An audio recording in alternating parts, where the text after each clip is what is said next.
Welcome to another episode of the Everyday Expertise Podcast. I'm your host, Roland Martin, and I hope that today's conversation will expand your knowledge. Today I welcome Kevin Martin to the show. Kevin is my uncle and the president of Martin's Family Fruit Farm. He is my dad's younger brother and also grew up along with the apple business. In the following conversation, Kevin tells the story of how he became the president of Martin's and shares how he thinks about and approaches leading a company. I really enjoyed the stories that Kevin shared and believe that the points he made in the interview will be applicable to all. I hope that you will enjoy it and learn from his expertise.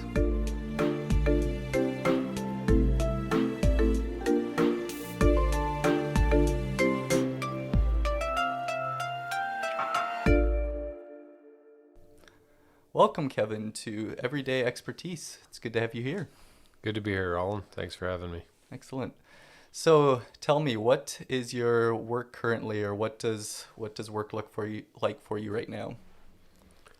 So currently, I'm the president of Martin's Family Fruit Farm, and so that's involved in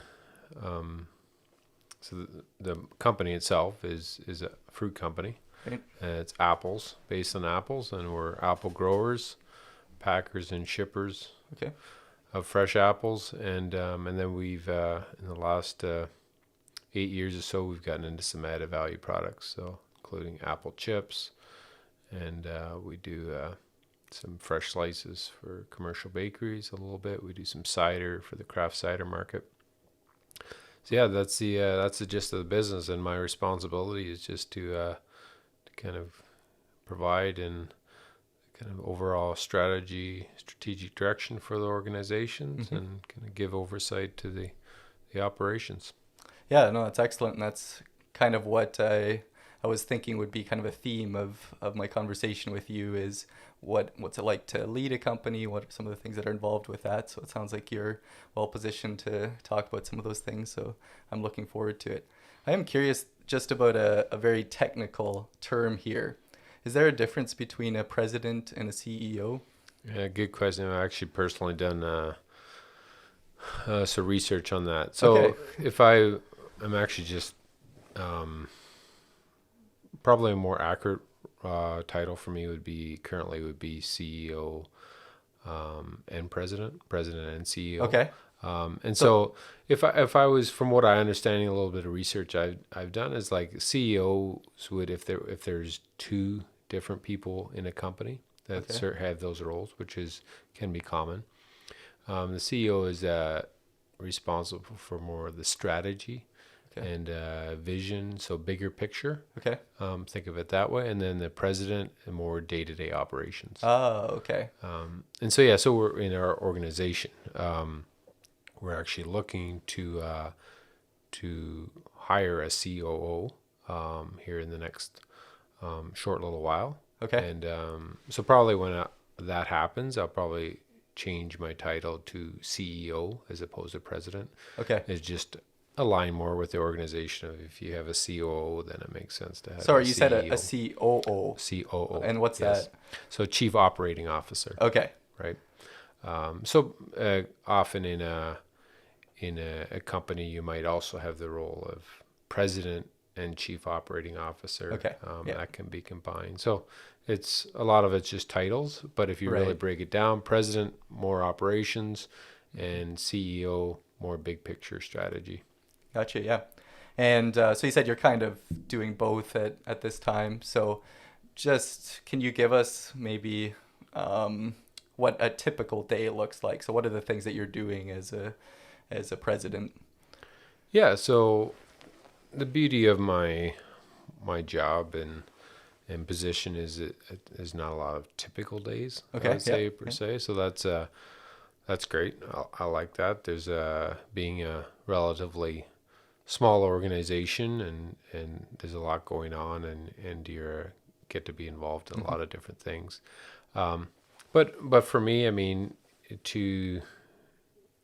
personally, I like to start my day with just being able to get a run in the morning. Nice. So I found that's really helped me out as far as just kind of staying active, and then you're feeling energized as you start the day. So that's pretty consistent. I mean, it's varying on the lengths. I'm not like a avid runner like yourself, Roland, but I like to get a 3-5 kilometer run on the weekend. I might do more 7 or 10, whatever. But yeah, so I try to do that. Are you out there every day running? Yeah, pretty close. Pretty close. I'll try to get like a minimum of a 3 kilometer run in kind of every day as kind of a base.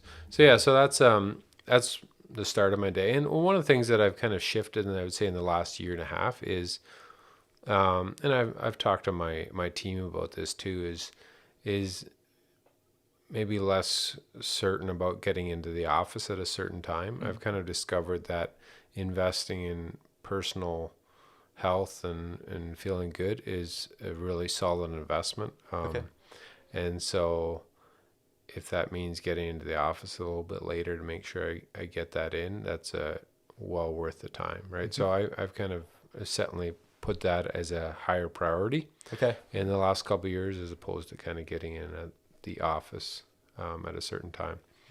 The beauty too with I'd say for me, it's a positive thing in the last 10 years. I mean, it's not new technology, but just having everyone being so mobile with having your smartphones and everything.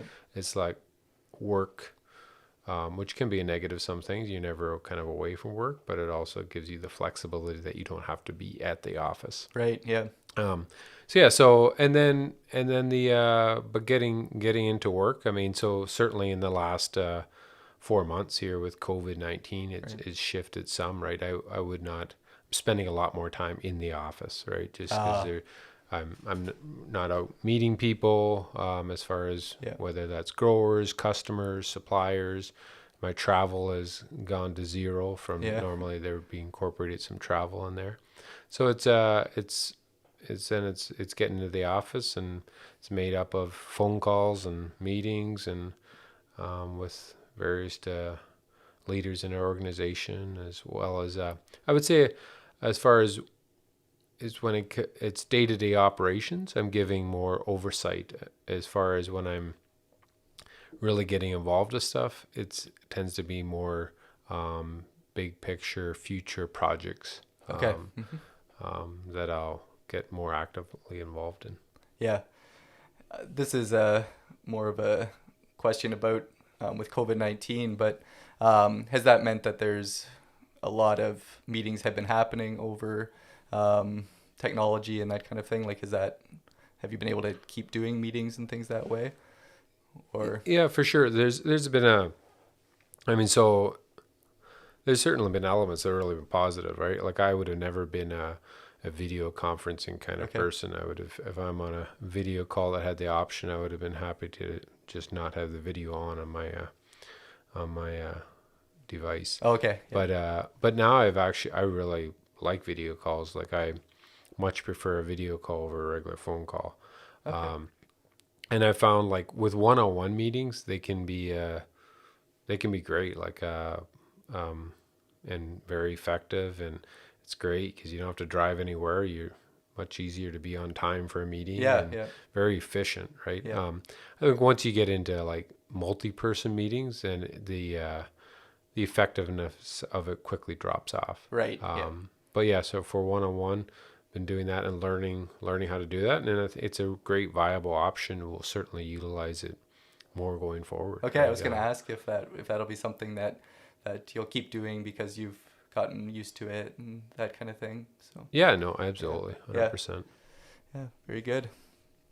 Before we get into some of your story and what kind of has led you to what you're doing now.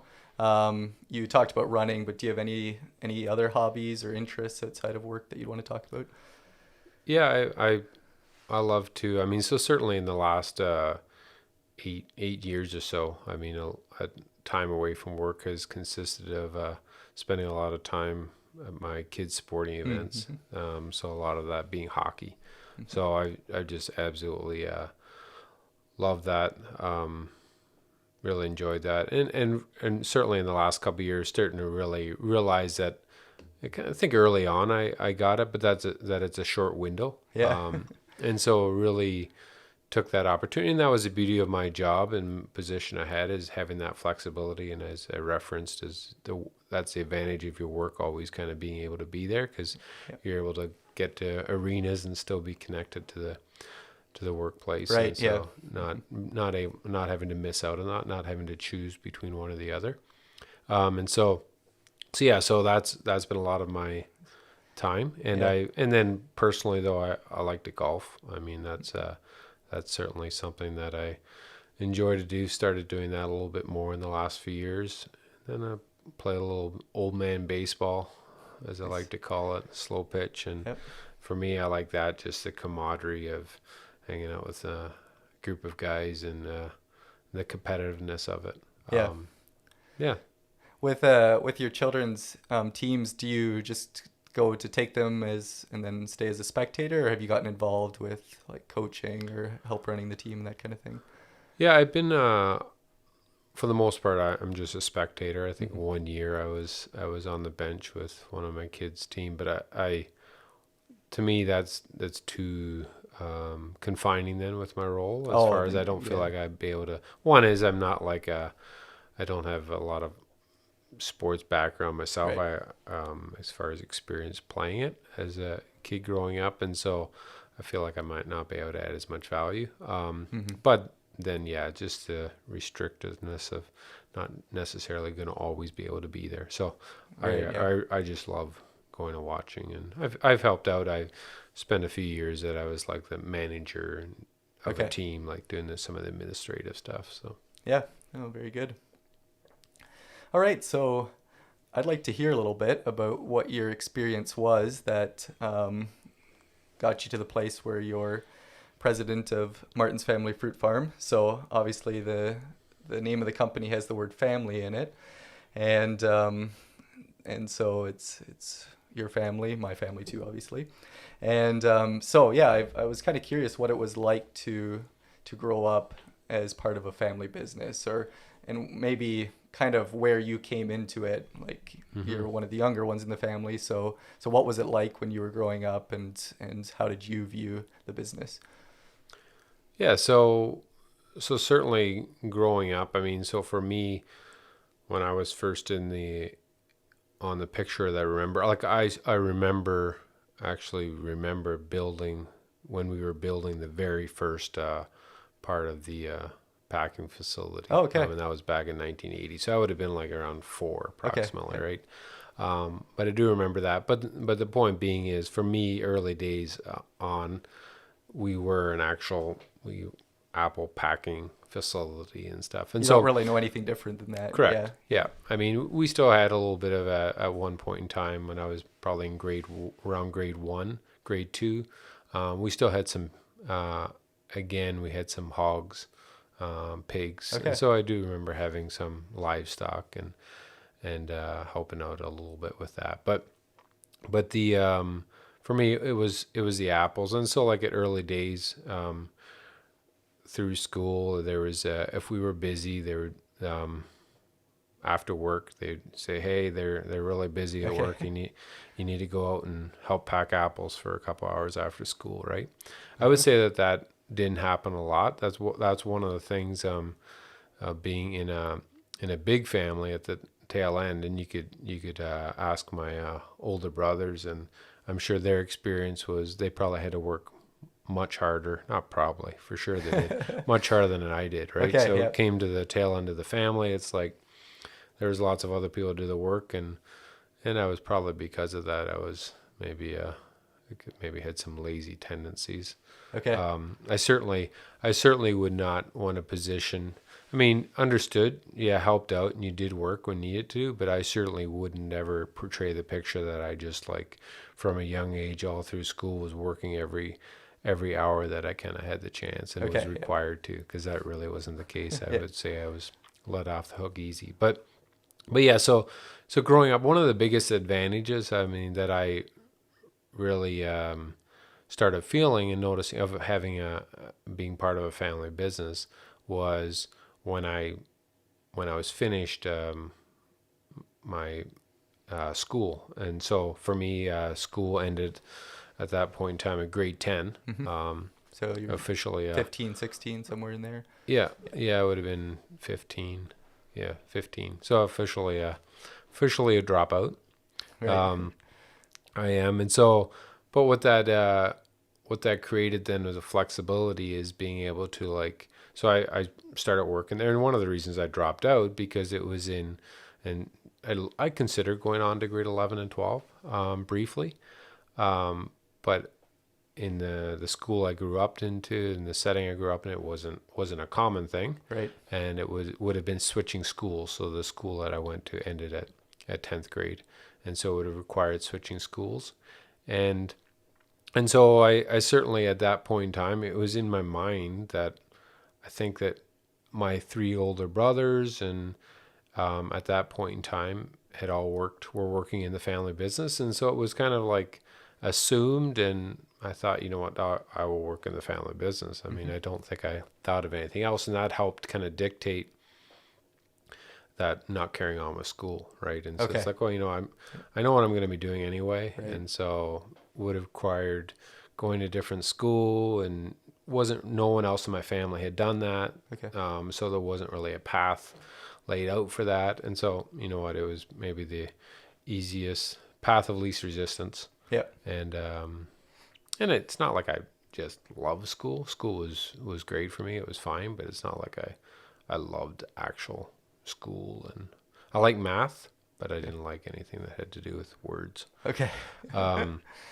So we stopped and basically ended school and started working, right, full time in the business. But one of the things that created is having a family business. There's huge flexibility, right? So I went off to was able to take off for 3 weeks to a Bible school college, and then again for the following year for 6 weeks, and just having that flexibility. So I would say that was one of the biggest advantages that I kind of You always knew there'd realized. be a job Yeah, for you when you got back. Yep. exactly. Yeah. And so you're able to kind of, and then was able to really carry that on, right? I mean, and that kind of moves in, and I kind of extended that farther, as like at one point in time I took off, a year or so later I took off 12 weeks at a time, and then I did a 6-week summer venture up into the north on like on a mission venture, and so I did a 2-week wilderness trip, and so just did a lot of different things that just kind of didn't really had to. I mean, you asked, but you knew the answer was yes, and you just always had a job. So that was really really leveraged that. Probably didn't realize how good I had it at that point in time, but certainly took advantage of that and being able to get some other life experiences. Yeah. So, did you consider doing something other than working for Martin's at any point through there? Like, were you looking at other career opportunities or other businesses to become involved in? So I would say right up until like finishing school, 15, 16, and then up through 19, 20, I really didn't have a plan. And it's good for me to remind myself that I really didn't have a plan when I start looking at my kids. Right? So I have one of my kids that she's told that she's had a plan for years, right? Which as an adult you think is fantastic. Yeah. Some of my other kids don't have a plan at all. So it's good for me to remind myself that, yeah, I really didn't have a plan either, right? Okay, That's not abnormal. That can be okay, right? Yep. I mean, everyone's wired a little differently. Yeah. So one of the things, though, I think that really early on, I would say starting at 17, I started doing some things and some adventures. These whether it was a 6-week mission trip up in the north, where it was on a remote kind of reserve, and or whether it was on a 2-week wilderness trip that you're out in the woods and you're, because I wasn't really an outdoors person. So the point is, early on or right around that time, I started saying, you know what, I want to do things that actually put me out of my comfort zone, things that are not natural to me. Okay. And so I made that intentional and not necessarily what everyone else was doing. It's not like when I was doing some of these ventures, I wasn't doing them with my peers. Wasn't a whole group of your friends that went for it. I was me on my own, and then I was made new friends in the process. Oh yeah. And so so I would say that was a huge, really, that whole idea, and that's something I like to encourage other people on, is to like really do things that put you out of your comfort zone, do the hard things, and that's what really can really develop you and shape you and put you in position to expand your capabilities and your horizons. And so kind of where that the capping or the biggest thing of that to point was I went to South Carolina to a boys camp and was there for ended up being 2.5 years. Okay. And so I would have known about this place because my older brother Sandy would have been there some 9-10 years prior to this. And I remember specifically visiting my brother Sandy there when I would have been, I'm guessing, around 12. And I specifically remember being there as like, I will never come here. Like, this is crazy. This is too hard. It's living out in the woods. Not a fan of that. Being responsible for 10 kids. It involves cooking. I don't like cooking. It involves crafts. I'm terrible at crafts. Like, pretty much you go down the list of about everything on, there'd be reasons not to go there, right? Yeah. And so, and then around 17, 18, I started developing this whole thing of, hey, do things that put you out of your comfort zone. So I was like, well, this checks all those boxes. This is very uncomfortable for me.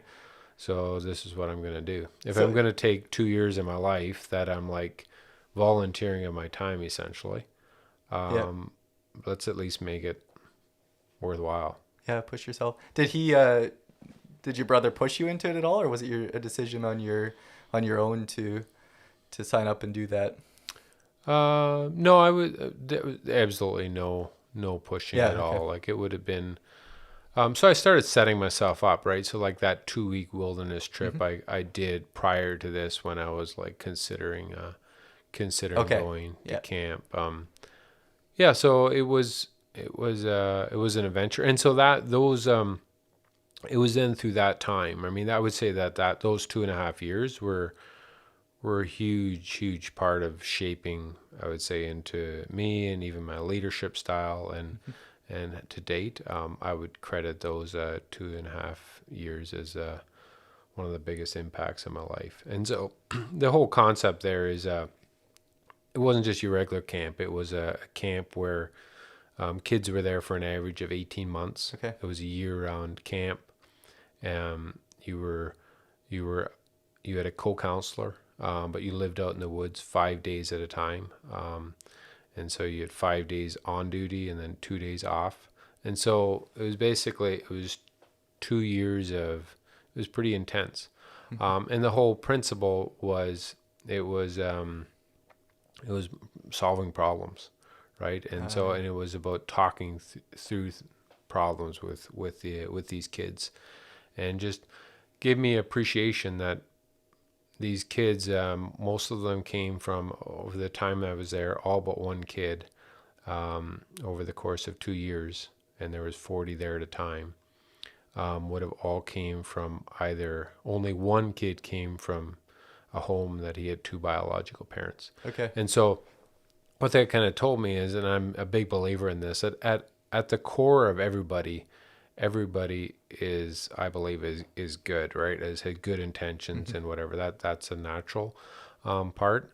But circumstances come into people's lives that sent them on some different courses, right? So that gave me a good perspective of people, and I still try to look at that in the light of when you're rather than judging someone, trying to appreciate where they're coming from. Okay. Yeah. So, and then, just the idea of working through, having to work, forced to work through people. You can't get away from these people, and being able to lead. And then just the, one of the things that I didn't do at the time, which I'm starting to, and still, certainly it's my view now, is, if I have a regret, and I think it's pretty natural. I was pretty young, 20 years old. It was so intense that you were looking forward. I spent a lot of time looking forward to the time when I would be finished, as opposed to enjoying the process and the journey as much. Just because at that point in time, that was the hardest 2 years of my life by a mile.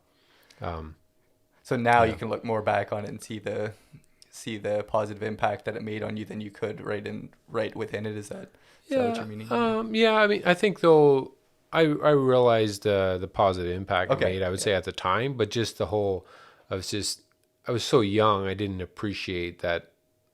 Let's enjoy life, right? Like now having kids really brings that into great light, right? As they grow up quickly, they're going to be gone, right? Yeah. And so you start having a more appreciation for actual time. Also just getting older, right? You understand that it's a higher value commodity. And so, but as far as but I would say then, where you asked me about as far as if I ever thought I'd do something else. So that's really where, at the end of those 2 years, the director of the camp there came to me and they actually asked me to stay on for another half a year or turned out to be a half year, but asked me to stay on as a supervisor. Okay. And so, and the director there came to me and said that, we see a great skill set in you, and you're doing a great job of really working with people, and we think you could make a real career. You can make a career out of working with people. Like, you have some real strengths. And so that was just huge. I mean, it's also a good reminder for me too to speak when you see positive things in people. Really speak it to them, right? I mean, that was hugely impactful for me just to hear that, right? To that affirmation. And so I had, we could spend 2 hours talking about just camp experiences, right? I mean, there's endless amounts of stories that you get to experience. I mean, just living in the outdoors or whatever, but you had to deal with highlights, whether it was on a river trip where you went through rapids and a canoe got jammed up and a kid ended up having to ran off, and you had to really find him. And this was all back in the days before there was any cell phones or anything like that. So this is the middle of a 3-week river trip. Another 12-day river trip. This is a little cool story that I like to tell. There was this one kid in our group. He was he grew up at a time he was living in Kansas or whatever. And so anytime it would be like a storm was coming and it'd be real calm, he's like, "Oh, this is tornado weather. This is tornado weather." Well, he was used to tornadoes from Kansas. Yeah, so he had a bit of an experience with this. And it's like, there was never any tornadoes. Was he just trying to freak out the other kids? Yeah, I mean, probably for sure there was an element of that, right? And so it's like, whatever. Anyways, we're up in Pennsylvania. We're on the west branch of the Susquehanna, and canoeing down. It's a shallow river, right? It's a really shallow river. So it was really calm, and this kid, he's in my canoe actually, I believe, and we had 4 canoes, and he's like, "Oh, this is tornado weather," and for sure it is, and it was calm, and so then it's all of a sudden it's getting dark, really dark, and then rain's coming, and the rain is not coming down; it's coming coming from our back, and it's horizontal.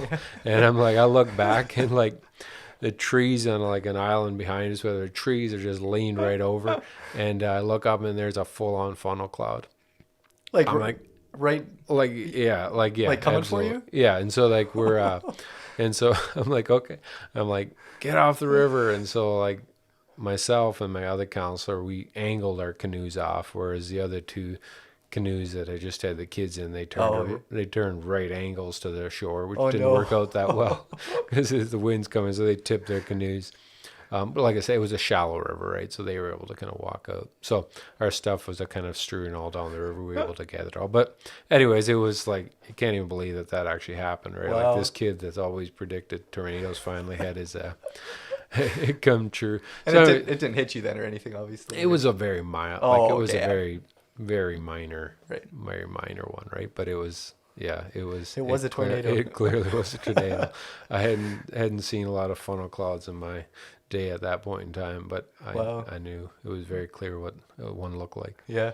Anyway, so there's all kinds of just those experiences, endless, right? That you had that you got through that, but ultimately, and so when it was all said and done, I was like, you know what, I didn't really wasn't passionate about working in the family business. I'm like, you know what, I think I'll do this. My older 3 brothers, they're working in the business.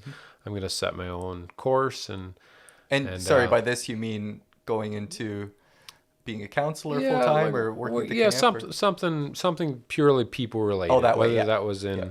whether that was going to be. I thought I could end up back down to that camp. I mean, so that was 99 at that point in time, and I ended up getting married to my wife, who I met at the camp there, and so we got married in the summer of 99, and July 24th, and we it would have been kind of the idea was, okay, we'll live in this area, Waterloo area, and work at the farm. But for us, that was probably felt more temporary. Okay.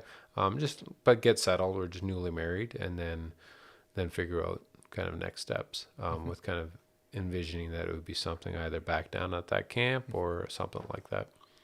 Yeah, so that was. So I would say, in short, really had no intention. I would say up until that point in time, around 22, of really working in the family business. Okay. Yeah.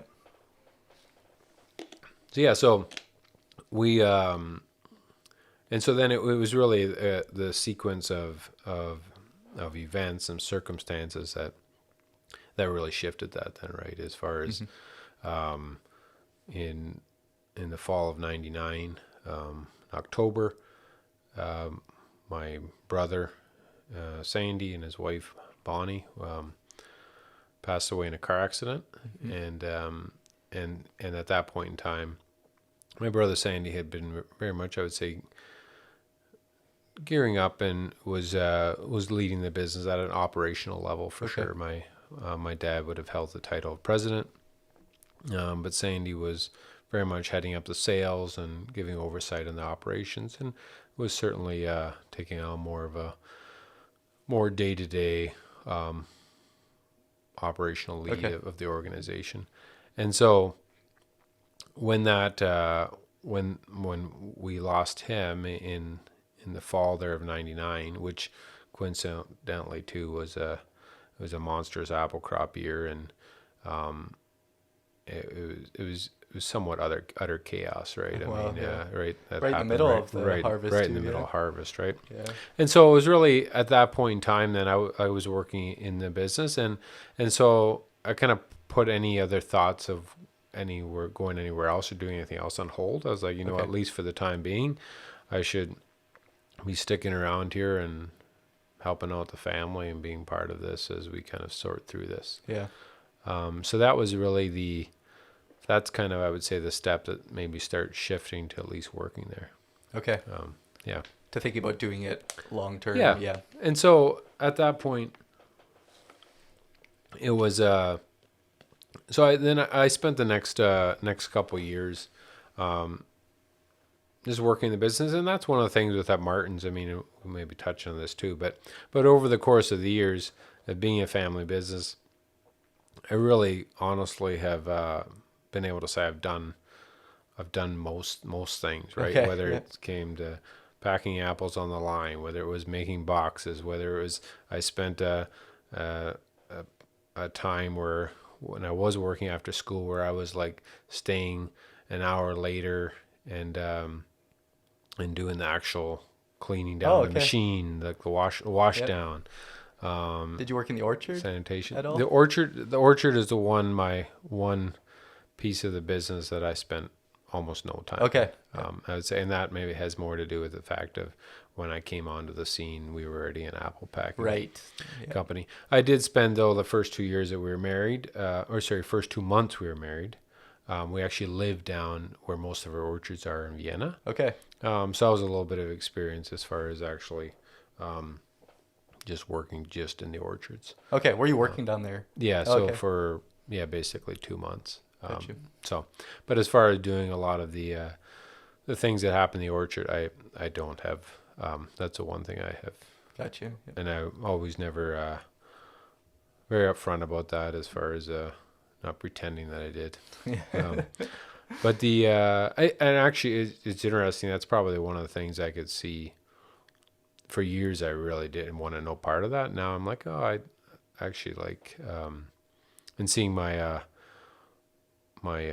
older brother Ken, who's in the last few years, he's shifted to just purely be involved in the orchard, and it seems like he's really enjoying that part, and I can see that there's elements. I was like, oh, this would be a good gig. He told me on the podcast that you were discussing it, and you had the opportunity, and when he said he'd do it, then you jumped on it right away. So it sounds like he kind of let it slip, let that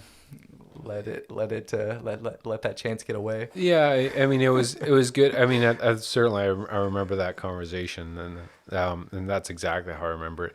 I think the thing is, though, is at that point in time, really wouldn't have worked out great. I had enough stuff on the go, but I was willing to do it and was going to do that, take the best. But so when I heard my brother Ken was wanting to do it or was happy, I was like, this is the perfect scenario. I just didn't know that if he was willing, keen to do it, right? So that was the best case scenario. So yeah, so we so like from doing everything in the business and drove truck for a year. I was a terrible truck driver, absolutely terrible truck driver. Like you would hit things? Oh, or? yeah. I was not on the road. I didn't have any accidents on the road. But I mean, my very first store that I delivered, I hadn't got my license. And my very first store out in Guelph is their store that I delivered to. First dock I back into, I took out a Coke truck's mirror. No. And so that was just an omen of how my trucking career was going to be. It's amazing that it's good. It was good. And my brother Sandy, whatever, who he would have been probably my boss at the time, just so patient, right? Like, nice, yeah. And it's a good lesson for me. Just and hopefully been able to practice that too, and being patient and grace with people, right? Because I was offered a lot of grace when it came to that. Another great one was I was up in Thornbury area, pulled on a scale weighing weighing I think I only had this is actually maybe even prior to my license.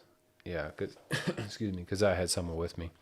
Oh, okay. And but yeah, pulling onto the scale. Anyways, I cut it was a 180 degree to get onto the scale, and cut it too close, and basically pulled right over the edge of the scale, and blew 2 tires and bent 2 rims. Yes, and I for sure had, I know one, I got stuck in a backing in, I got off and down a ditch, had to bring a tow truck out, run another Zara store coming around the corner, hit a KW glass van, and it's crazy. I not only drove truck for a year, just an absolute terrible driver. So actually, I'm not a bad, like I said, none of these were. I was just young, and right, you just weren't. Get out and look, and like be cautious and careful. This is the beauty of being young. Do you remember giving me a truck driving lesson in the yard out here?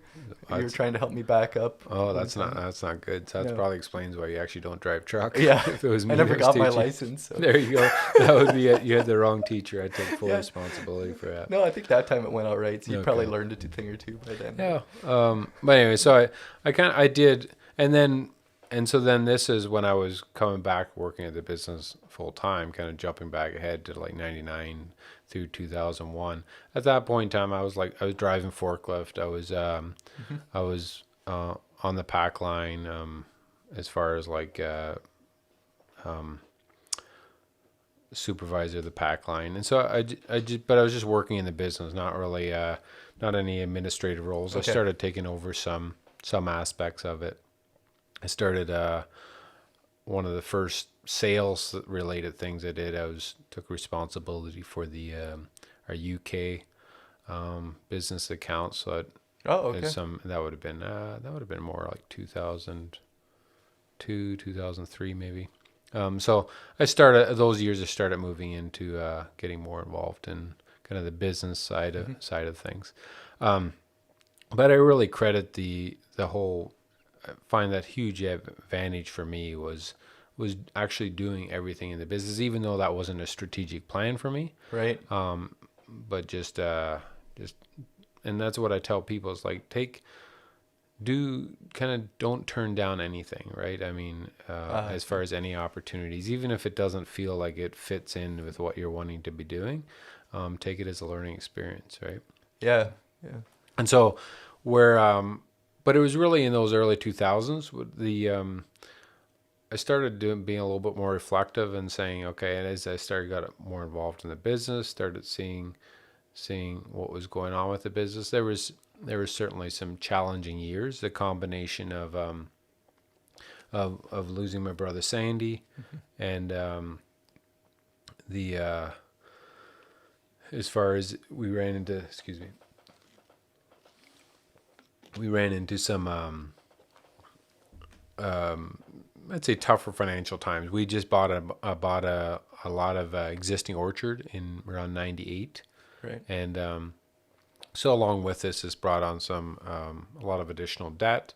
And then we ran into, those early 2000s, ran into some tough crops, environmental challenges with frost, as well as the whole industry was going into a bit of a downturn. And so this reflect was more due to the varieties we were growing. Consumers' tastes were starting to shift, and we were still growing some older varieties. People were starting to buy newer varieties, so the market value of these apples wasn't as great, along with some of the growing challenges.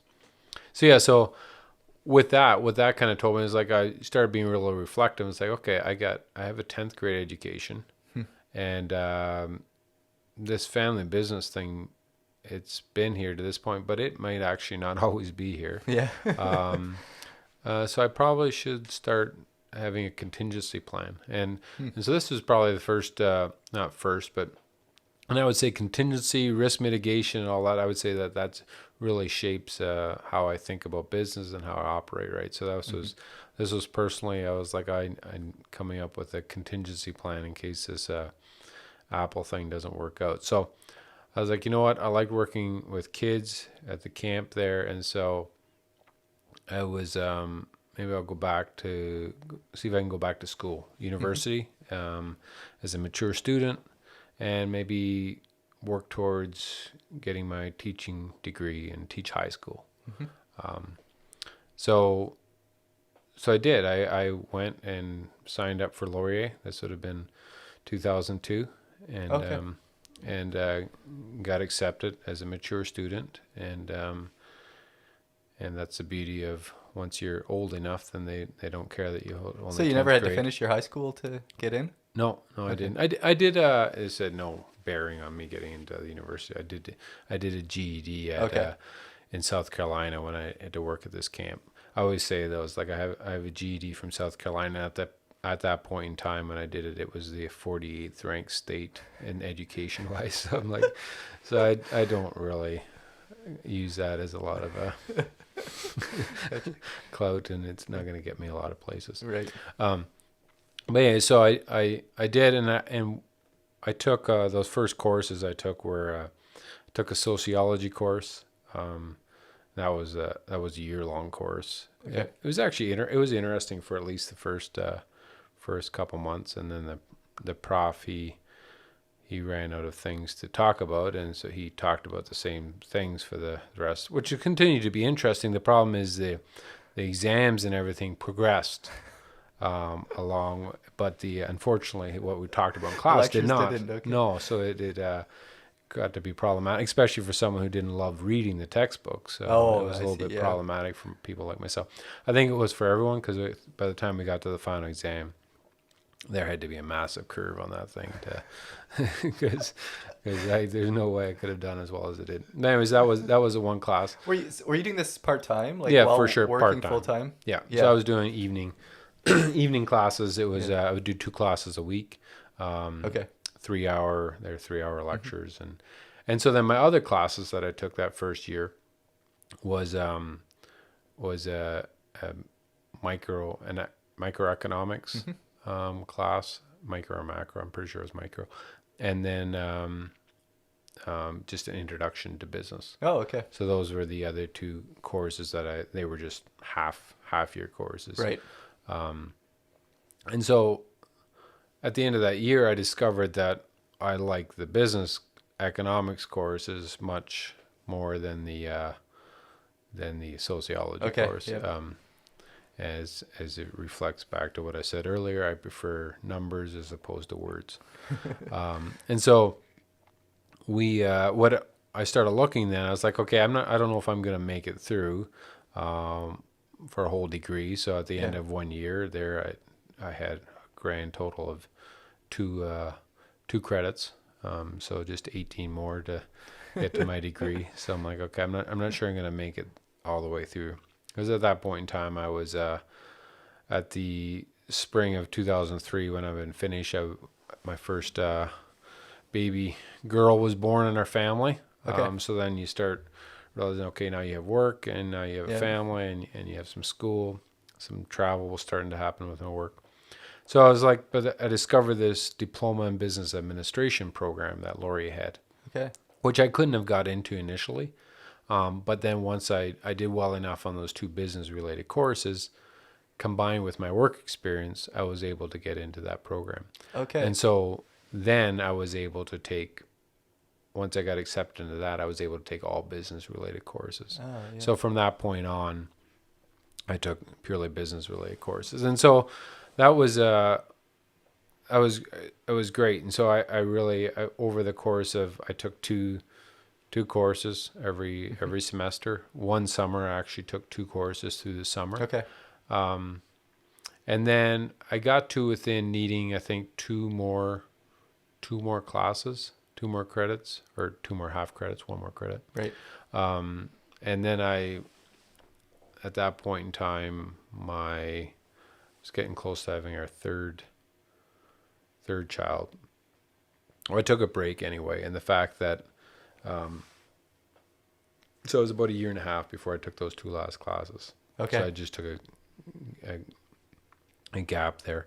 But yeah, so what I was able to do though is I was able to start taking those what I was learning in university and bringing that back into the business. Right. So just to finish off, I ended up finishing, I think it was around the spring of 2007. I didn't actually attend my graduation.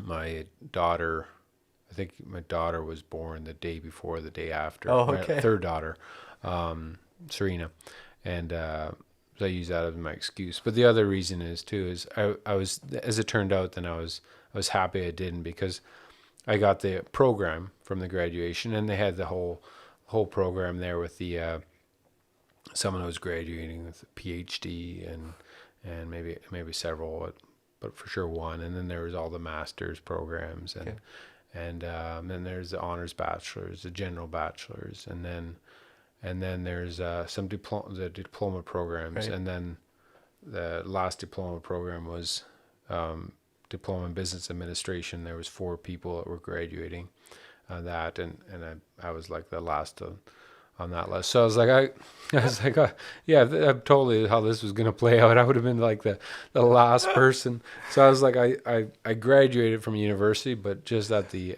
bare minimum. And then even taking that one step farther. So I'm a very, and I carried my same philosophy how I managed through elementary school and my 2 years of high school, was just doing enough to kind of get Yeah. by. Good grades, but not extra effort, right? So Okay. very measured and putting in just enough effort to kind of get by. Not like just passing, but could have got better grades Right. with more effort.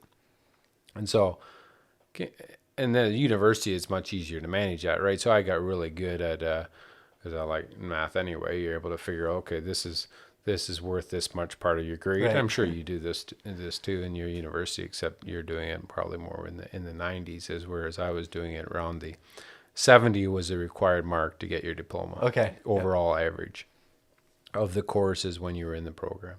And so I would continue to like calculate this through, and I'd measure and be strategic with things. For example, I had the semester I had a stats class. And so stats, that was a tough deal for me because I only had 10th grade. Okay. And so that was a bit of a leap. And so I loved it. But so early on, I like put all my energy into the stats class, and then I figured, okay, I got my grade, had enough grade and marks in the bank, and then I had to flip to the other class to kind of, and they both worked out kind of around that 70 mark.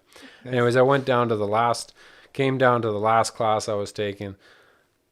I had worked it out that I needed basically a 69 on my last exam to kind of get that overall 70 for my entire program. And I think I got like a 71 or 72. so I was like, I pride myself on the fact that I did not expend any extra energy. I used just enough to accomplish what I needed to accomplish. I say that the way I say that with pride is because at that point I was working full time and had a family, and so it's not like I just had tons of time on extra time. Right. Yeah.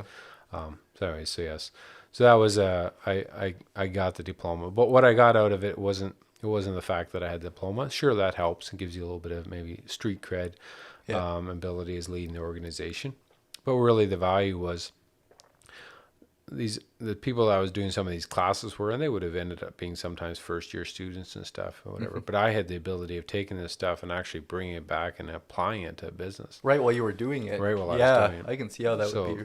So really that really I would say really shaped me, and that's what really got the juices flowing and kind of in the business. And so it was also too in that time.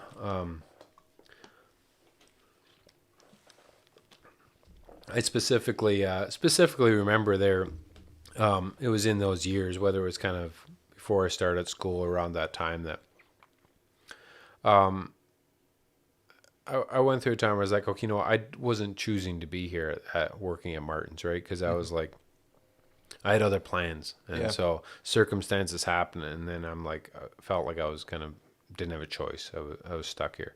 And so it was around that time, I was like, at one point in time, I kind of specifically kind of have a moment in time. I couldn't put a date to it, but I can put a place where I was. And I said, you know what, I am, that's not an accurate narrative that I'm creating for myself. I am choosing to be here. I still have a choice. Circumstances happen, and they did happen. And certainly it felt like I didn't have a choice, but at the end of the day, I'm still choosing. I still have the ability to create my own adventure, create my own path. Yeah. And so I was like, you know what? I'm here. This is where I am. Let's make the best of it. And let's see what we can do. Right. And so that really, that shift in mentality, was pretty huge, right? And then being able to say, okay, like bring this business back. And so one of the things I remember somewhere in that stint, probably 2003 or 2004, I did our first offsite strategic planning session, and it was myself and my two older brothers, Ken and Steve, and my dad, and we went away with our wives for a night, and then rented a room it was down in Ingersoll. I forget the name of the hotel. And you organized this? Yeah, so I organized this, and then we went through kind of a bit of a planning session, and I had some business cases set up as far as some investments that I thought we could be making, and so that was kind of my first as far as foray into like really stepping up and taking some initiative and some leadership, right? Even though my title wasn't a president at the time, I think my title at that point in time might have been maybe I was assistant operations manager or something. Okay. Who knows what I was at that point in time, but the point there being is like as far as just there was a void in losing kind of our leader, and then we were still finding our way, and yeah, with being able to use some of the knowledge and experience that I was fortunate enough to have by going back to school and doing this education, being able to apply it. And so that was huge as far as in shaping kind of me and then also kind of influencing the direction of the company. So I think that answers the question as far as kind of how I ended up kind of getting into Martin's. Okay, so yeah. And did you say what do you remember what year that part of the story kind of ended that you just told? Where so it would have been we'd be in 2005, 2006. Okay. Would have been like that at 2005 I kind of took on the role and title of controller. So I got a little bit more involved in the finance side of the business. Is that what that refers to? I saw it on your LinkedIn page. I was looking at it financial controller. Yeah. Okay. Yeah. And so at that point in time, the company was continuing to have some financial challenges that didn't get solved just as I started going to university. And so 2005, 2006, that's where I took on the role of financial controller. And so what really, because I get asked the question sometimes, how is it you're part of this bigger family, you had some older brothers, how is it that you're the president of the company, right? You're the youngest brother. Youngest brother, right? And so, and it's a natural question. I think it's a bit of an archaic question, right? Like, I mean, that's not why should there be, it's kind of a strange assumption. I think it's been not like just because age shouldn't dictate who's in whatever responsibility, right? But it's a natural question, right? It's not an uncommon one to be asked.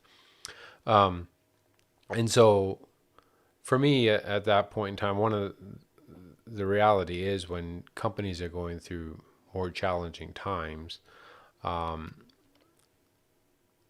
it's not like everyone's just like putting up their hand and begging and wanting to, and this is not in a bad way, but just to kind of have added responsibilities, right? Yeah, because there's more stresses with that. And so one of the things that I vividly remember is because at that point in time people were looking for money, whether that was banks or whether it was suppliers, and I know it was become more stressful. And so at that point in time I just said, hey, there's people, I remember having a conversation, say if there's people looking for money, whatever, just put them through to me. It's like I'll deal with it. Okay. Right. So it was that approach, right, as far as saying being willing to take on some the stresses and the hard things, right?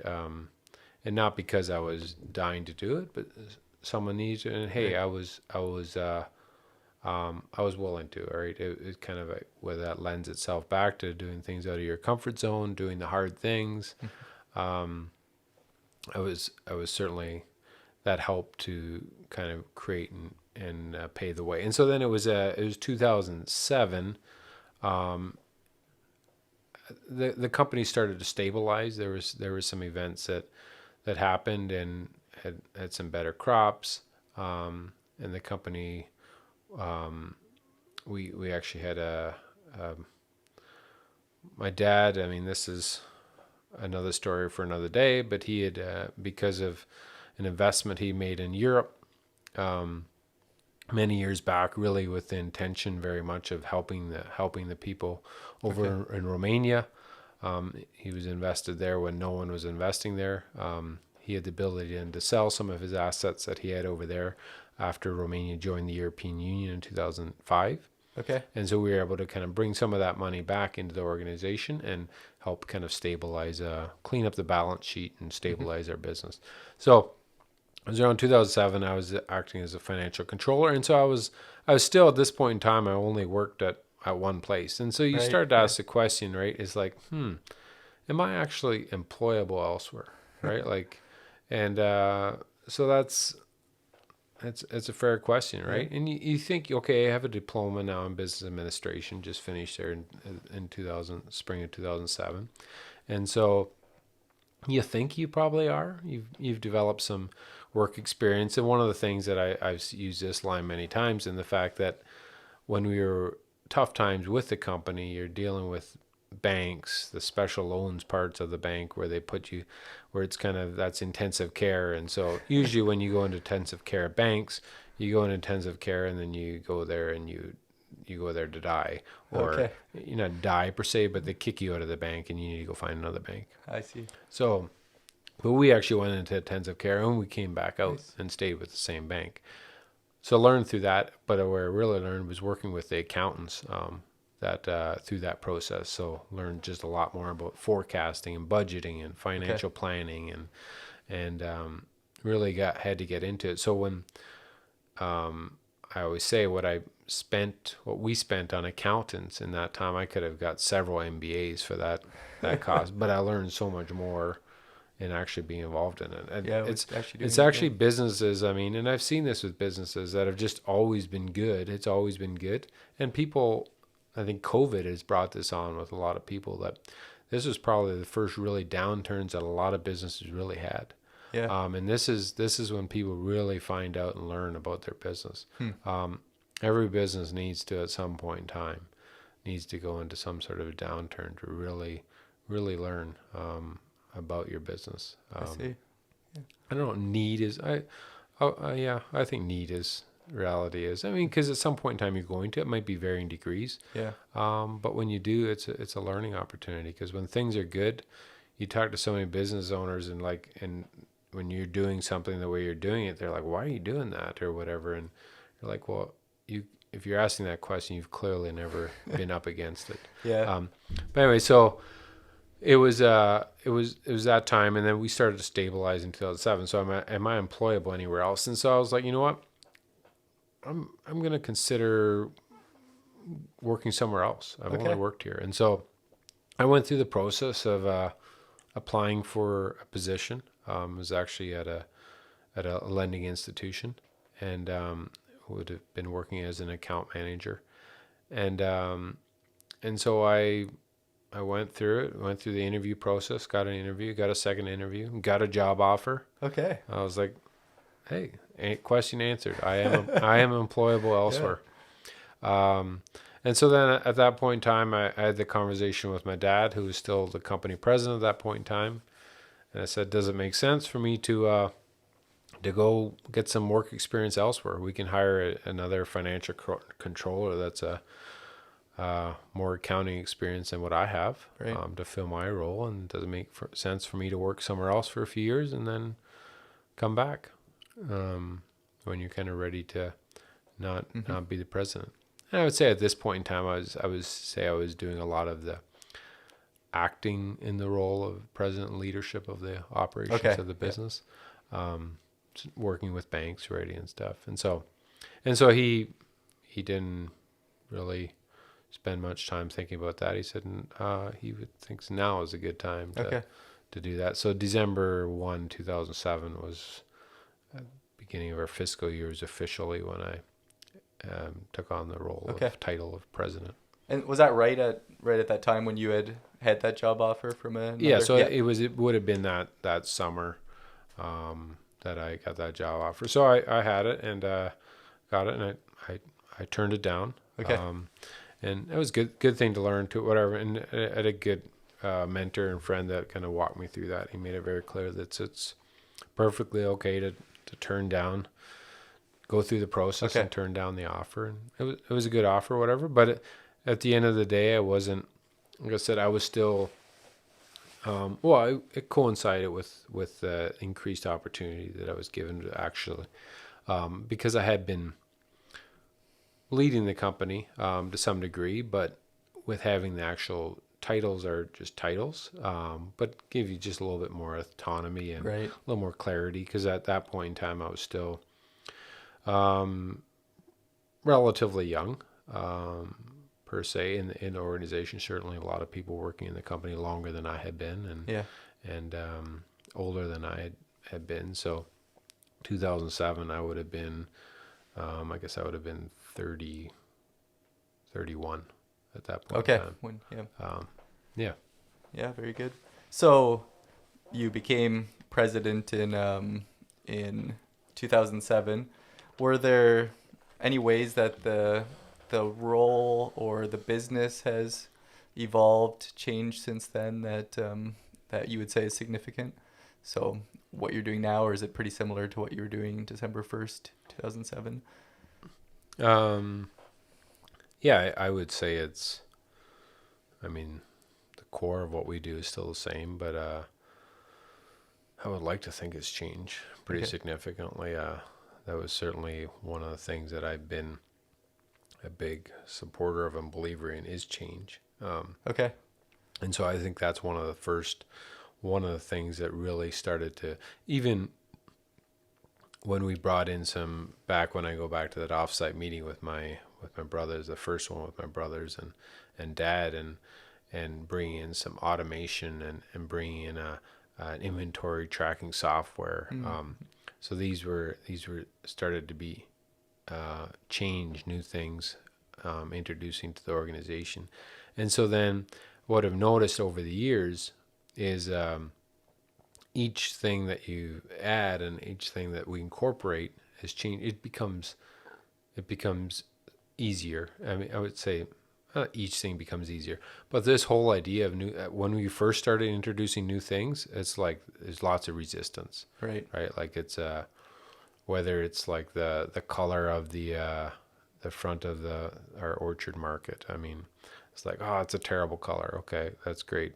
What color do you think it should be? Oh, I don't know what color it should be. Well, but the problem is it wasn't the color. It was the part that was different. Yeah. Yeah. And so as the more we started incorporating change, then the whole people started coming accustomed to saying change is just how we do things Yeah. and what we are. So, Oh, that's interesting. so that's certainly, I would say, one thing that's different. It's almost a culture. Yeah, change. absolutely, Yeah. 100%. There's absolutely a culture shift. One of the first things I would say that I kind of made a point of, or wanting to make a point of, is kind of investing in people, and so adding to our management team. So bringing on a professional accountant, adding to our sales team, and there's other hires over the years, but actually we would have kind of grown up being a family business, and the farming side is like, it's easy and comfortable to invest in really tangible things, right? So you buy a piece of equipment, okay, you get this equipment, you're gonna like, whatever you're gonna do, you're gonna pack apples with it, whatever, you can touch and feel it and measure the output of it, right? Yeah. And so we were always comfortable investing in that, but when it came to intangible things, whether it's people or professional services, those are things that in the farming business and agriculture in general, people wouldn't have been as readily doing that, right? And so I wanted to do that. To me, I viewed that as, hey, this is just like anything else that you're investing in. It's not about what you're spending; it's the value you get, right? So I would say that's another big thing I kind of early days, and I would say I learned that from one of the mentors that I worked with over the years, through the accounting firm that we work with. Susan Mingy's her name.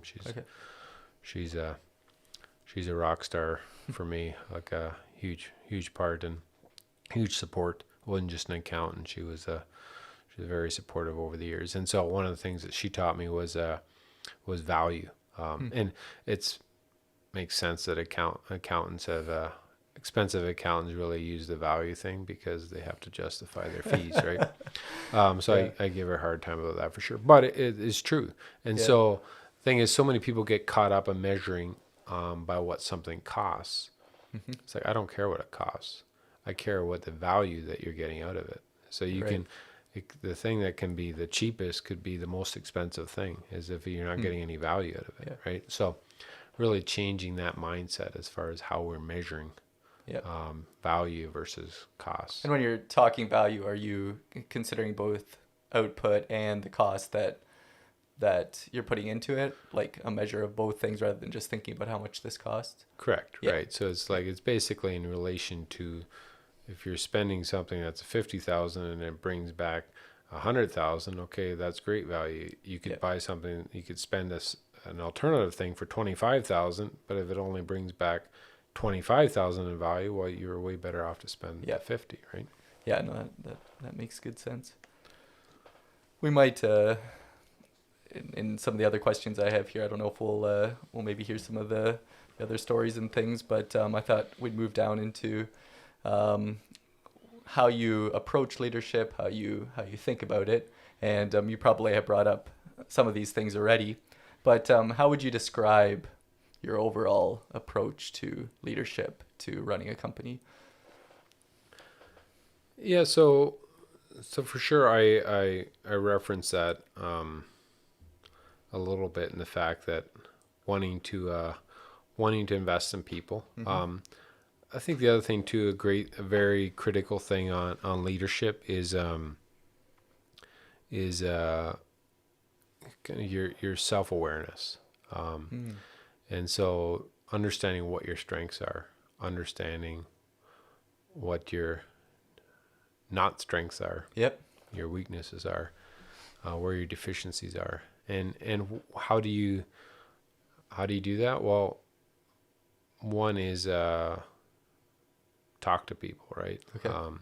So I credit various mentors throughout my life, at various levels, as far as being very instrumental, whether it's on a personal level, on a business level. Helps dictate kind of, you learn when you talk to other people, helps you kind of learn what your strengths are, what you're good at. Mm-hmm.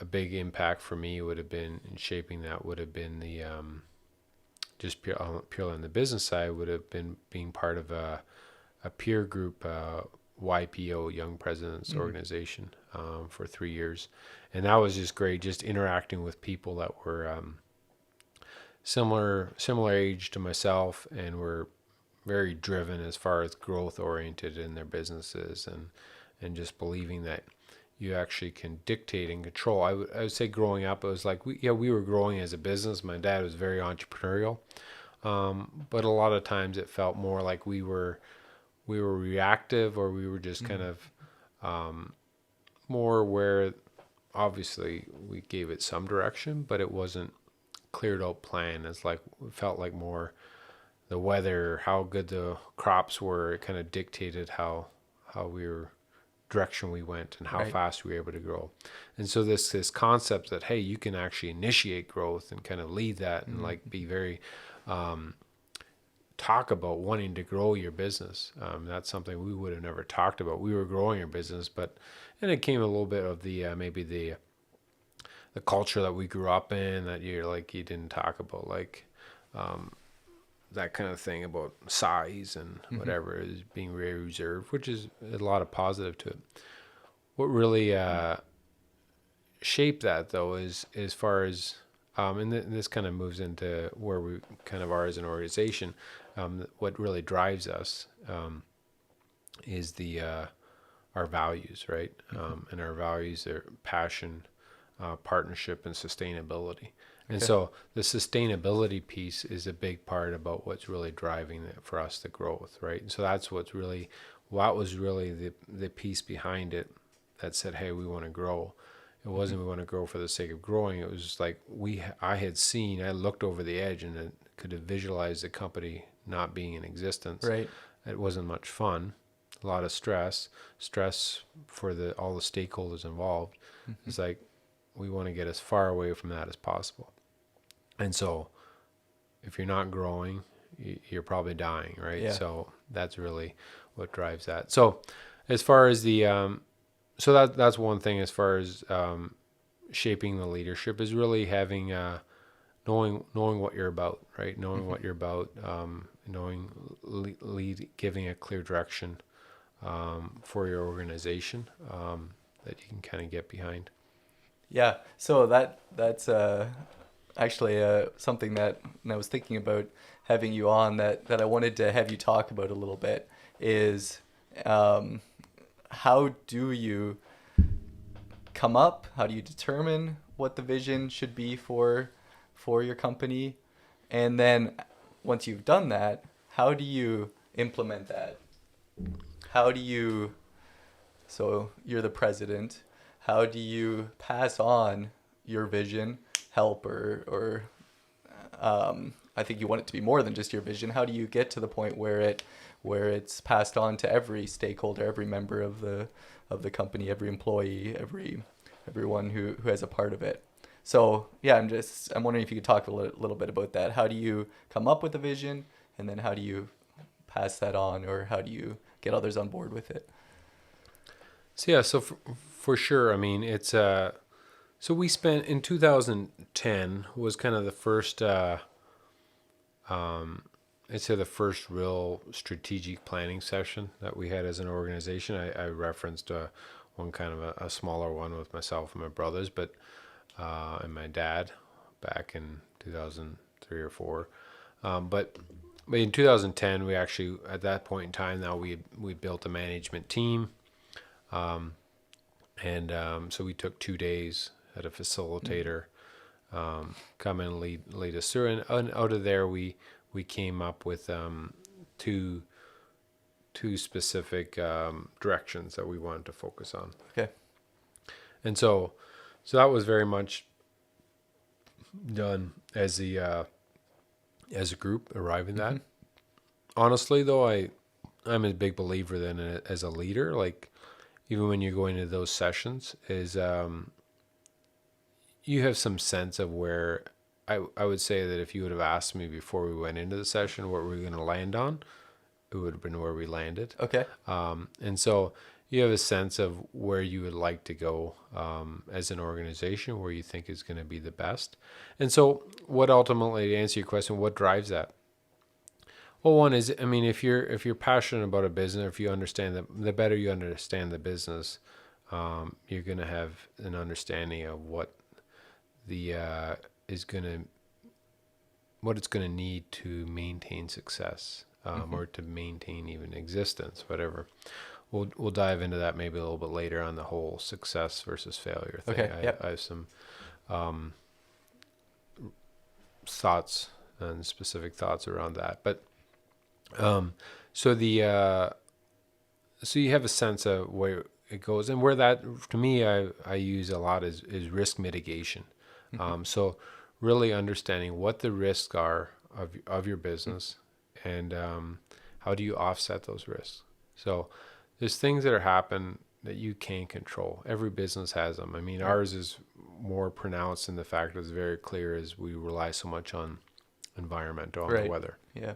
So it's very clear, right? So I say that, just saying this to my team again the other day, and it's like, you control what you can control, right? So having a sense of what you need to do as an organization to really miss mitigation, contingency plans, having a plan of how you can kind of continue to be sustainable, right? Which is determined, ultimately was one of our values, right? And so that kind of guides you. Now, like we've established in kind of an organization, we also set time aside with that management group too, really coming up with, really identifying what were our core values. And so that's where we landed on passion, partnerships, and sustainability. So now that we have those values, that gives a nice something that we're going to live within, right? And so we can have ideas of where we're going to go, but they're going to be within those values. Right. Yeah. And then having the strategic direction and the vision for organization. So our vision and purpose for our organization is growing for healthy communities, and really growing healthy communities. Right. So So now we have a purpose, right? So now we have a purpose. We have some values that we're living in, and then we have along the way we set some targets and benchmarks. Whether it's like venturing into so in 2010 it was we wanted to get into value added products, right? And so that was a clear. That's how we're going to measure how we're being successful, right? And so we ended up getting into apple chips, right? And so you have these benchmarks and targets at doing that, but it's all steered back. You have to have a purpose, and you got to have values that you're living within, and then you can, when you're thinking in that lens, understanding your business, your organization, and the environment it's operating in, you're going to have a pretty good sense of some ideas of where it's going. And when you have these things to measure it against and put it against, it's going to give you some guidance on your direction, right? Yeah. And then you need buy-in from your team, right? So I would say sometimes more than not, I'm being more clear about communicating. Okay, this is where really I believe we need to go. And then there's senses, but how we go there, then that's where the team is going to like, they get to guide that and direct that, where we end up. And sometimes it's, and the team's very part in creating that too. But the reality is that is what I view as the responsibility of a CEO. Doesn't work for an organization to have 10 different visions. Right. Yeah. That gets a little complicated. So I don't view it so much as because it couldn't come across as like you're having control of the thing. Well, no, you're taking responsibility for it. And then you need to do it in the context of your team and bring your team along. If it's not a good vision and not a good plan, your team's not going to buy in. Right. Yeah. Or you don't have the right people on the team. Right. Yeah. One of the two. Is that something that you revisit regularly, or since you said 2010 you kind of came up with that, is it kind of where you are now, or is it something that could change? Yeah, so I would say that we've done it kind of in like 5-year increments. Okay. So we 5 years later, then we had another session, and then that really came out of that one. I would say that was less, wasn't anything big, new, exciting like another apple chip. But at that point in time, we were really focused on, okay, we had taken on a bunch of new things from 2010 through to 2015, and so then we were saying, okay, this next season of our organization, we should be really dialing that in and just getting better at the operational pieces. And so it was more fine tuning. That was really the strategy over the next window. Yeah. And so now the next phase, we're kind of at that next 5-year window. And so we've laid out, we're just in the process of that and haven't really rolled this out to the organization. And it's not really anything big new, but we're going to, certainly the intention is over the next 5 years is probably be a little bit more conscious towards growth. What that looks like exactly, don't know for sure. Probably add more added value products like the chips or other items, but certainly diversifying a little bit more away from just fresh apples, or we're not just fresh apples now, but even a lesser percentage of our business. So that's we're right in the process of the reference earlier, adding to our team to really have the support and infrastructure to grow that part of the business. Do you think it's important that every employee of your business has at least an idea of what the vision is and what you as a company are trying to do? I think it does. I think we literally have just finished kind of through a process of a cultural assessment throughout our organization. So inviting all of our colleagues to take a survey to give us a pulse of. You like to think that you have an understanding of what I was at, but as you grow as an organization, you have to realize that maybe what you think it isn't really reality, and so. We did that as far as wanting to continue to shape. And so I'd say we've done a good job in the last 5 years of really talking for sure at a management level. There are values, passion, partnership, sustainability, growing for all the communities. What my vision and what I really feel like we need to take it to the next level is we need to really make sure that's all the way through our organization. Yeah. And so so one of the feedbacks we got is that's something that we can certainly do a better job of, is communicating that vision. So I absolutely believe that to some degree, everyone, should know what the organization is about and how they can play a role in that. And it's going to absolutely increases people's engagement if they understand and part of the bigger picture. So I would say we've tried to do a better job. We have been improving, but we can still, we're starting to work right now at formulating ideas of how we can do a better job of communicating that. Do you have an example of a way that you have done that, or a way that you can share that that you're planning to do that? Yeah, I mean, nothing revolutionary at all, right? Like, it's just, I think one of the things is it's a shift, right? When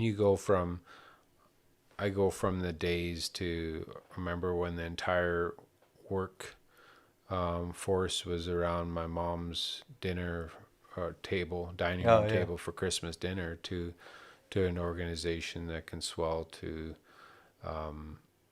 200-300 people at some point in time of the year. So it's just a matter of growing with that and shifting, right? So figuring out the way to make sure that communication happens. So, I mean, we have the regular holiday dinners, whether it's breakfast or dinner or luncheons or whatever, and then I'll usually do a company speech. So one of the things that I think we've talked about is just doing quarterly, say, town halls, and whether you do that virtually now and to an element to just communicate a message out. And so just communication and doing it more regularly. Yeah. Well, very good. So you've been president now for almost 13 years, and you're still doing it, and you have talking about plans for the next 5 years and things like that. So obviously you enjoy it to quite a bit. What would you say is the most enjoyable part of leading a company? I'd say the most enjoyable for me is you get an opportunity to make a difference, right, in people, right? You're working with people, right? It's not really so much about the beauty of that, though. That's not limited to leading a company, right? As that's something that anybody can do. Everyone has their own circle of influence, right? Yeah. And so that's something that I get to do in an organization. I could do that anywhere. But I think that's the most fulfilling kind of thing. I was seeing that, hey, you're able to, from the time kind of start in this position to now, we've created a lot more employment for people. Right. Yeah.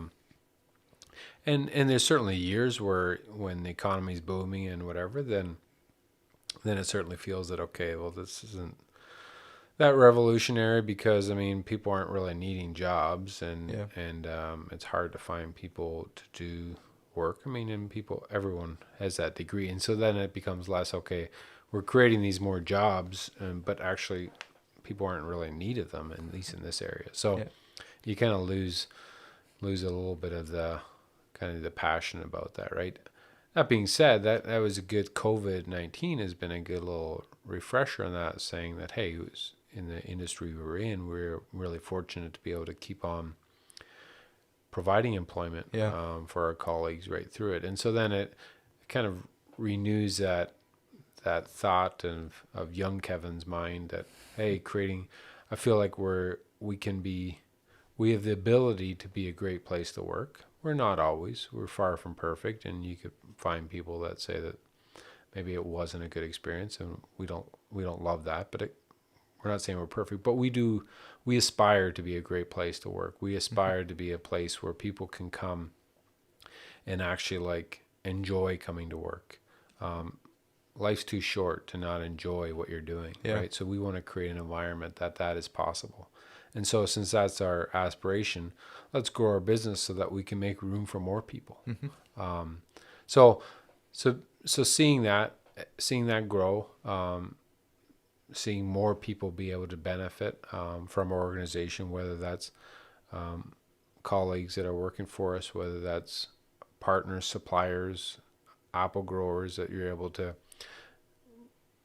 feed to their success and the expansion growth of their business and their livelihoods, or whether it's customer relationships that you're able to really expand and add value to, right? So just when you get to and see that you're making a positive impact, that's the most fulfilling thing, for sure.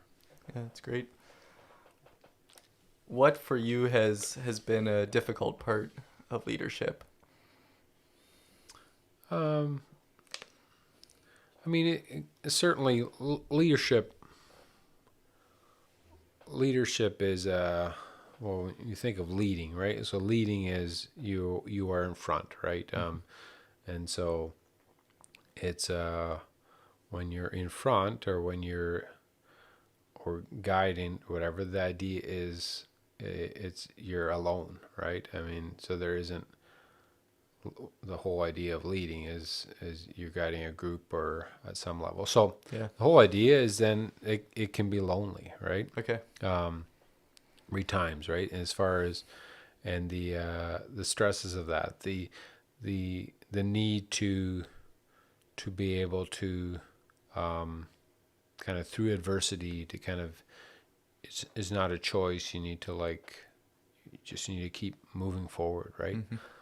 That being said, over the years, I've discovered that I actually tend to thrive a little bit more in adversity.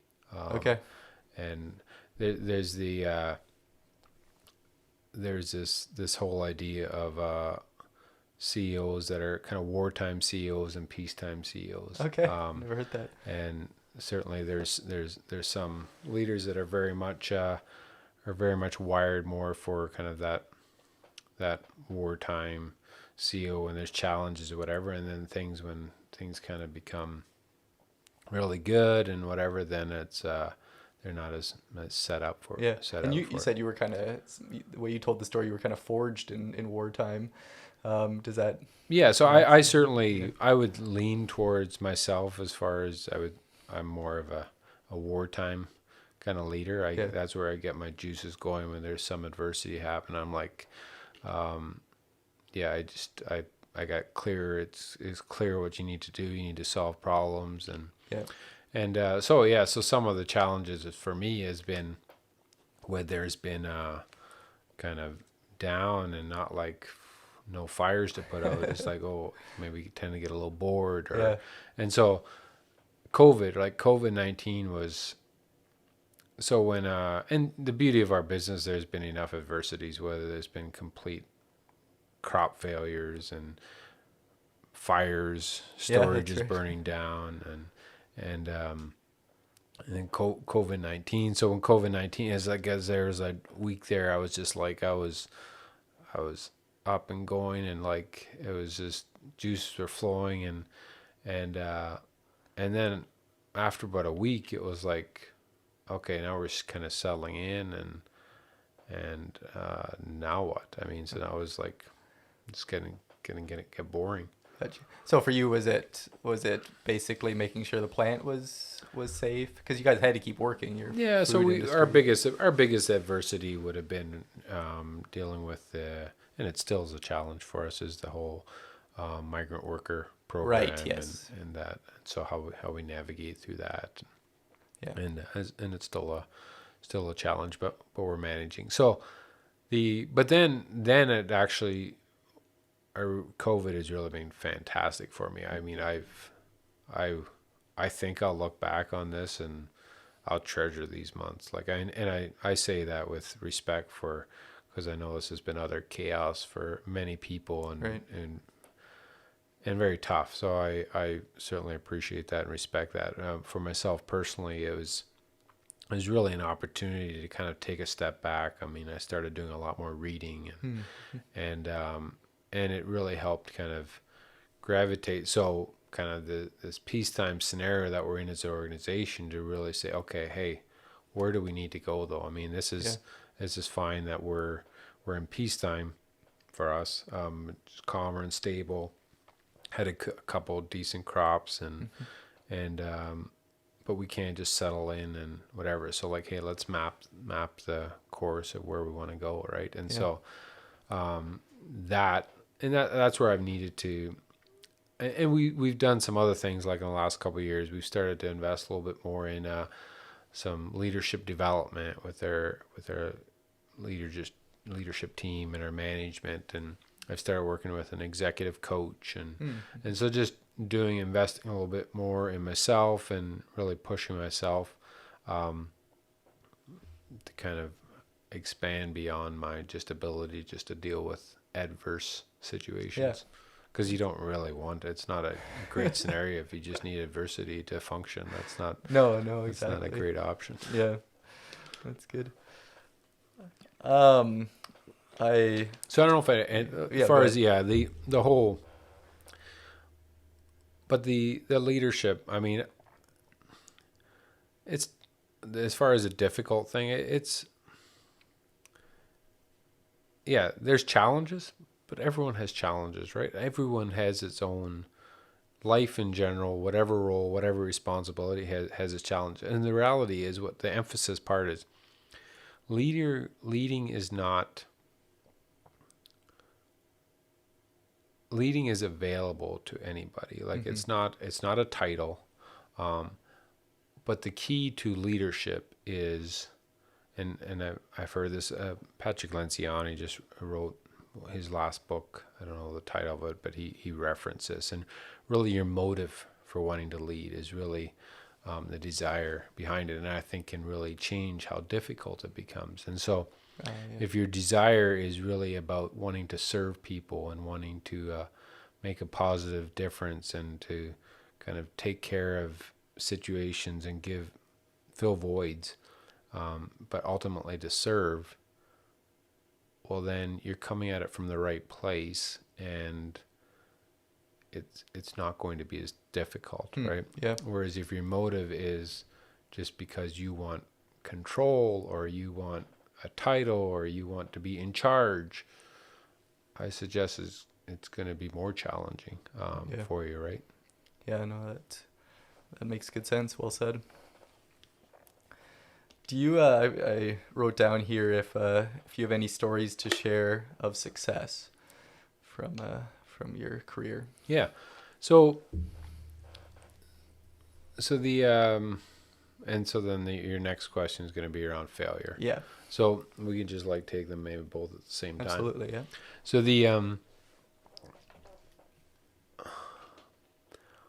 how do you measure success, right? That's a good question. How would you measure success? I would say one aspect of it is meeting targets. Mm-hmm. So setting a good target and then achieving it. Right. So in that situation, right, that you just had, is like there could be a scenario. You set a target to achieve something, and you didn't make that target, right? You didn't make that target, and so then you were unsuccessful, right? So so one of the things that I learned on pretty early on, and I had to kind of come to this realization, and it was my way of kind of getting through those early years of when we were really up against it as an organization, coming to the reality that we may not be in existence in a year's time or 2 years' time. And so, and being okay with that is like the being in the community, and the perception is like, oh, the organization failed, like what did they do wrong? And it's like, you know what? It's at the end of the day, where I kind of established back then is like, how I'm going to choose to measure success is if I can get up in the morning, look myself in the mirror, or at the end of the day, look myself in the mirror and say, today I gave it my best effort. I did everything that I control, what I can control. I did everything I could do. And then the results are going to be the results. And so, because at the end of the day, it's not about a destination. It's about the process. It's about a journey, right? And so the thing that you feel in a moment, you hit a benchmark and you hit a target, you accomplish something, it seems successful in that moment. Right. Yeah. But 2 years down the road, you look at that very thing, you maybe launched a new product. Oh, we were successful. Well, 2 years down the road, that product might flop and it might be the thing that bankrupts your business.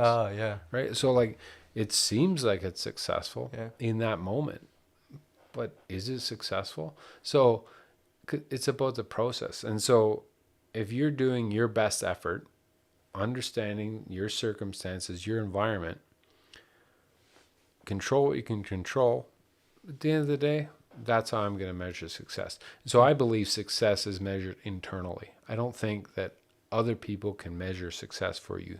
You yourself can determine whether you're successful or not. Okay. So because this is what the reality is. Like, we could have all the targets we want. At the end of the day, if we don't have an apple crop one year, like in 2012, what can you do? Yeah. I mean, we had in 2012, there was a week in March where we had summer temperatures.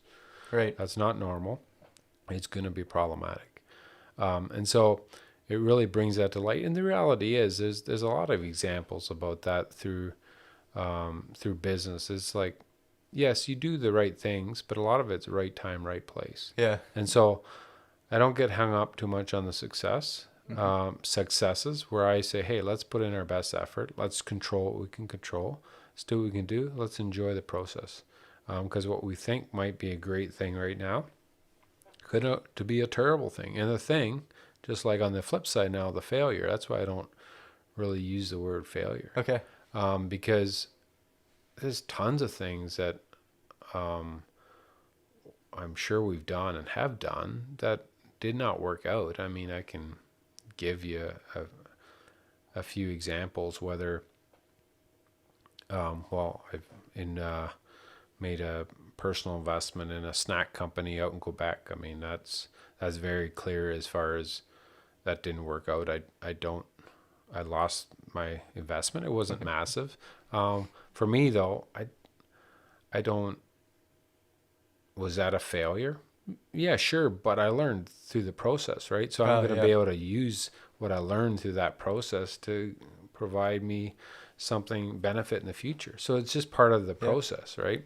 And so, or there's I remember back, we bought a bunch of, this is really a really simple thing, but we did a new branding and had a bunch of new brochures and folders and I was like, we ordered them and I was like, oh, I got the volume discount, right? Well, literally, like, I mean, I had enough folders to last for 100 years, but at least I got the volume discount. So that was a good little learning moment. That's like, well, it's not just about saving per item. If you don't actually need that many, that's not a good thing to do. But but that I've used that. That's a very small thing, and I've used that's probably saved many more than what those folders, probably hundreds of thousands of dollars over the years, saved that whole philosophy, right? Yeah. As far as implying that and being able to talk to other people in our business about this, say, okay, that's not we're worried about saving a penny. Let's look at the outlay. So, and then there's an example, a great example of in our business where we had one of the machines we bought when we introduced automation is we bought a machine. So we were shipping apples to the UK, and it was actually Asda, Walmart in the UK, and so we were doing that a couple of years, and we were making this handmade box, and then we shifted. We're like, okay, this business is stable enough. Like, we've been doing this a while. We can buy a machine that it actually saves us labor because it's making it automatically as opposed to by hand.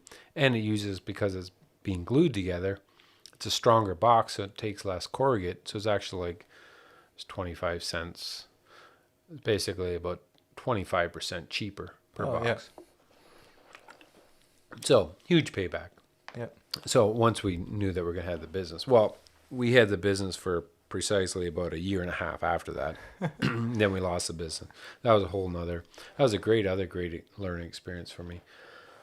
Was that one of those first accounts you were in charge Yeah, of? going over to the UK. So I got to go over to the UK, and I was like, side note, I remember sitting, I was, what would have I been back then? Probably 25 or something, 26. And again, you're over the UK. You're not like, this is before GPS. I mean, you had a cell phone, but you're driving around on the wrong side of the road, and, Right.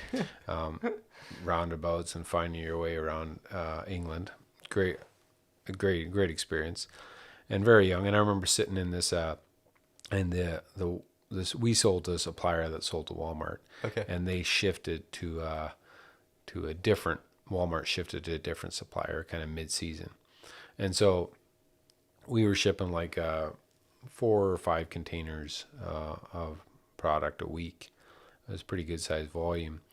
And so I'm over there, and then they were having some issues with the fruit, or they said they were having some issues. Okay. So I flew over there. And so that's where most of my visits to England have been around problem solving and putting out fires. So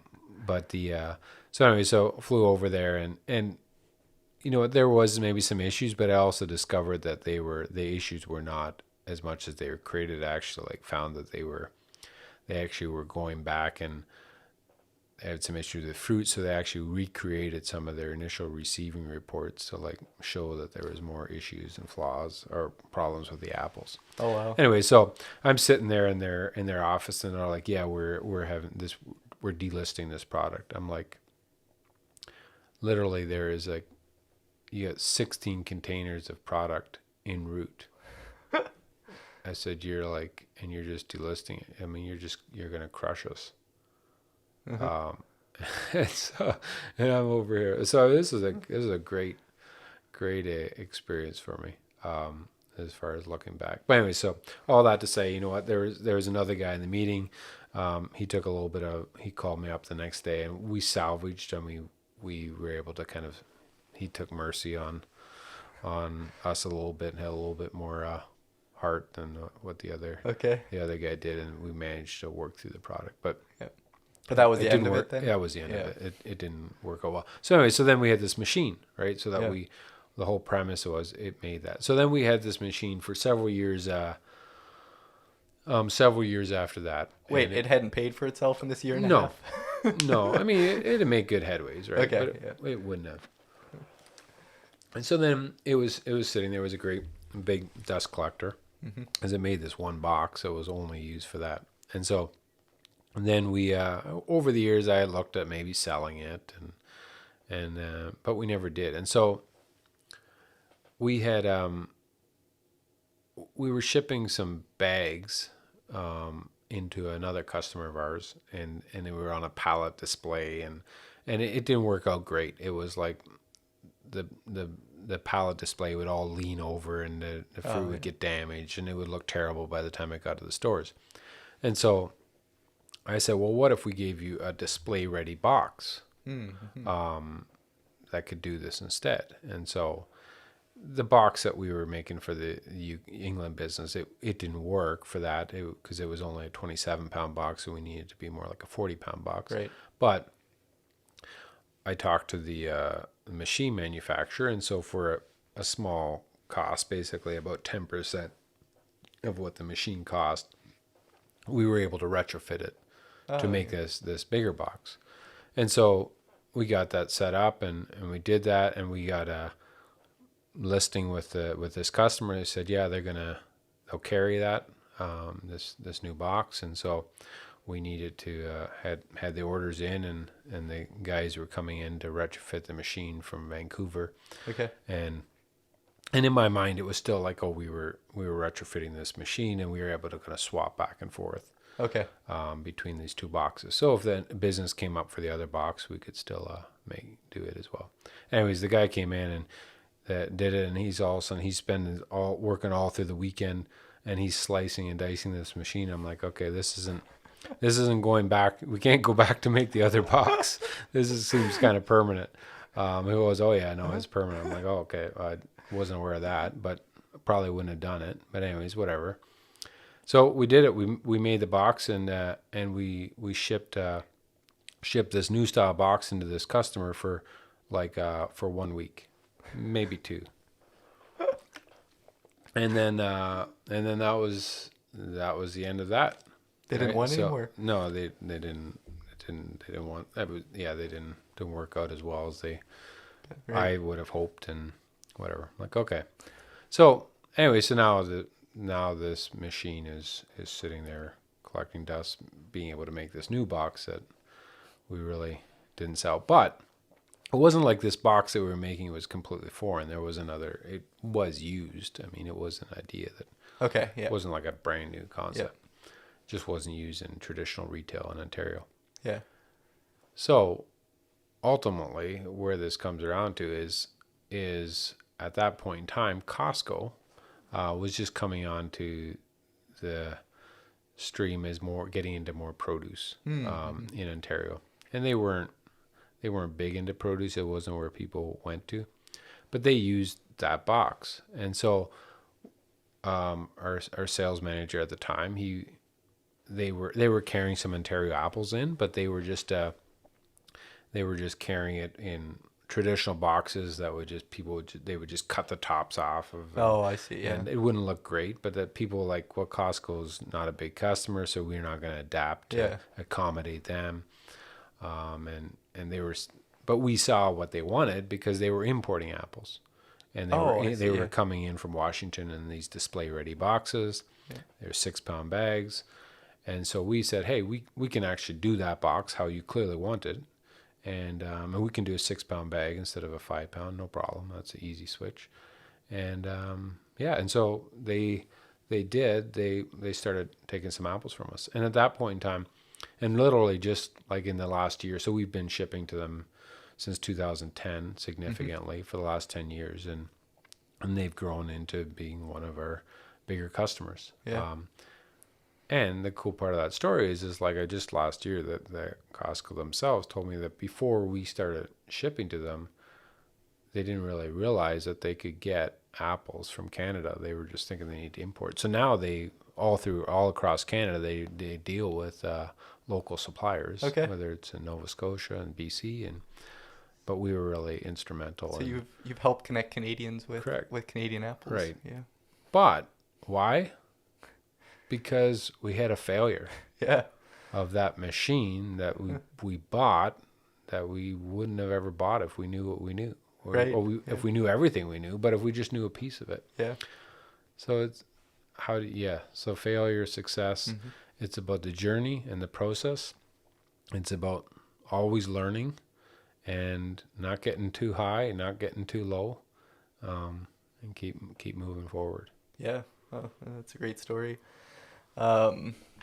Just to go along with that, I actually was working at Martin's when those first orders went out to Costco. So I remember helping to pack those display cases.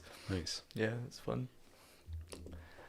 Do you have any advice for business leaders or aspiring business leaders?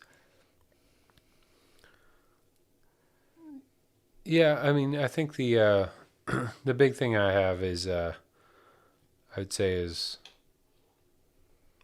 when it comes to leaders, and I referenced this a bit earlier, is understanding the motive, right?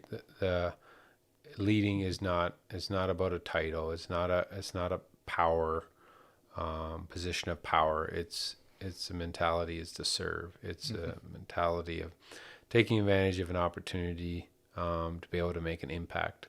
And if you say people that are aspiring for that, so you create your own opportunities. So don't wait for people to like ask for input, like offer it and look to offer ideas and look to where you can make a difference.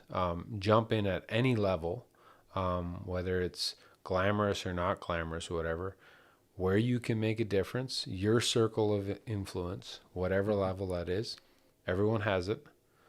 Look to how you can positively impact it. That's how ultimately you will be presented other opportunities. Yeah. And so you ultimately create those. The other thing too is and everyone's different, but I think with the whole with the whole Audible or audiobooks, I should say, it makes it more, because some people just don't love sitting down and reading. Right. And I wouldn't say that I love it, right? Certainly with audiobooks, it's created more flexibility with the driving and Yeah. when to do it. But yeah, I would really encourage people at some level of the things that you maybe have some level of interest in or would like to learn, like read, get other ideas, be influenced by other ideas, because you have to always be learning. I love it I do best with stories, right? So hearing people's stories or Lenciani's books that were great for me in the fact because he positions in a concept like a story. Right. So that's where I do well with. And then, hearing other people getting mentors for yourself, and really going out of your way to find those mentors. And one of the things that told me is that I was told and I relate to is that don't wait for someone to necessarily come be your mentor, but actually go find someone. Okay. But if they don't want to do it, or if it's a hardship for them, well, then they're not a good mentor. Don't chase someone, because good mentors, they'll be happy to, right? Sure. But get other ideas. You can't become an island, right? I mean, so that's one of the dangers as a leader. It can be lonely. And so then you start getting off on your own course, right? And then you don't lose your compass. So that's where you need to continue to have people around you, to keep you on track, to keep your self-awareness. Yeah. No, that's really good. And I like what you said about it not being a title. Leadership, anyone can take the mindset or the motivation of being a leader in whatever role they're in. So I think that's really good advice. Do you have any advice from the